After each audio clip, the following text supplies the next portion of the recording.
கிறிஸ்துவுக்குள் பிரியமானவர்களுக்கு ஆண்டவராய் இயேசு கிறிஸ்துவுடைய இனிய நாமத்தினாலே வாழ்த்துக்கள்.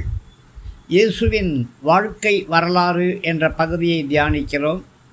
இன்றைக்கு இயேசு தேவ ஆட்டுக்குட்டி என்று பார்க்கிறோம். மறுநாள் தன்னை நோக்கி இயேசு வருவதை ஸ்நானகனாகிய யோவான் பார்க்கிறார். பாருங்கள், இவர்தான் தேவனுடைய ஆட்டுக்குட்டி, உலகத்தின் பாவங்களை சுமந்து தீர்க்கப் போகிறவர். நான் ஏற்கனவே சொல்லி கொண்டிருந்தவரும் இவர்தான். எனக்கு பிறகு ஒரு மனிதர் வருவார், அவர் என்னிலும் மேலானவர். ஏனென்றால் அவர் எனக்கு முன்னே வாழ்ந்து கொண்டிருக்கிறவர், அவர் எப்போதும் வாழ்கிறவர். இவரை நானும் அறியாமல் இருந்தேன், ஆனாலும் நான் தண்ணீரால் ஞானஸ்நானம் கொடுக்க வந்திருக்கிறேன். ஆகையால் இஸ்ரவேல் மக்கள் இயேசுதான் கிறிஸ்து என்று அறிந்து கொள்ள முடியும். கிறிஸ்து யார் என்று அறியாமல் நானும் இருந்தேன். ஆனால் தேவன் என்னை தண்ணீரிலே ஞானஸ்நானம் கொடுக்கும்படியாக அனுப்பி வைத்தார். நீ யார் மீது பரிசுத்த ஆவியானவர் இறங்கி அமர்வதை பார்க்கிறாயோ அவர்தான் பரிசுத்த ஆவியினால் ஞானஸ்நானம் கொடுக்கிறவர் என்று தேவன் என்னிடத்திலே சொன்னார். நான் அவ்வாறு நிகழ்வதை பார்க்கும்படியாக காத்திருந்தேன். இன்றைக்கு நான் பார்த்தேன்.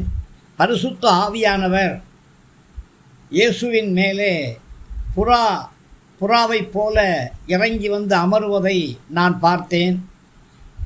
நான் என்னுடைய 2 கண்களாலே இதை பார்த்தபடியினாலே இயேசுதான் மெய்யாகவே தேவனுடைய குமாரன் என்று சாட்சி கொடுக்கிறேன். இதையே நான் மக்களிடத்திலே பறைசாற்றி கொண்டிருக்கிறேன் என்று சொன்னார். பிரியமானவர்களே, இயேசு ஞானஸ்நானம் எடுத்த பொழுது இயேசு ஜெபித்தார். எதற்காக ஜெபித்தார்? தெய்வீக சுகத்திற்கா, அல்லது பட்டங்களுக்கா, பதவிக்கா, ஆளுகைகளுக்கா, ஞான வரங்களுக்கா? இல்லை. எதற்காக ஜெபித்தார்? பிதாவே, நீங்கள் யோவான் ஸ்நானங்களிடத்திலே இப்படியான ஒரு காரியத்தை சொல்லியிருக்கிறீர்கள்.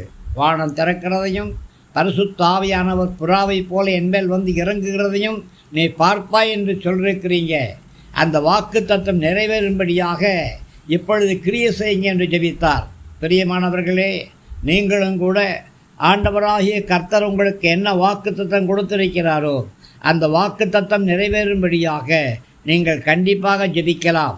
நீங்கள் ஜெபிக்கும் பொழுது, இயேசுவுடைய நாமத்திலே ஜெபங்களை ஏறெடுக்கும் பொழுது வாக்கு தத்தங்கள் நிறைவேறும். ஆமேன்.